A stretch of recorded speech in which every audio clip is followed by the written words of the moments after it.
Naku, ang duduwag sa paputok. Ako ang pinaka-expert dito pagka sa pagpaputok, pagsindi ng mga paputok. Hindi ko nga binibitawan yung mga paputok eh. Dito sa palad ko, pinapaputok ko mismo. Hindi kami naniniwala. Hindi ka naniniwala. Hindi ka naniniwala. Sisindi tayo ha, testingin natin. Tingnan nyo ng mga dalawang mga mata nyo ha, huwag kayong pipikit. Kung 4 ang mata nyo, tingnan nyo na rin. Ito na, sisindihan natin. Grabe, ang yabang naman ito. 1, 2.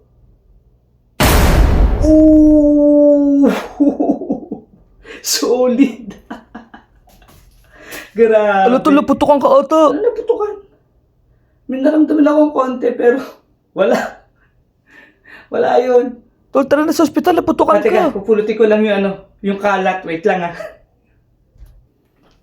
Sinasabi niyo na medyo konti-konti lang. Konti lang yung naramdaman natin, oh. Ha? Ewan ko eh, pero parang gumani pa karamdam ko. Parang ang saya. Wala naman na iba. Oo.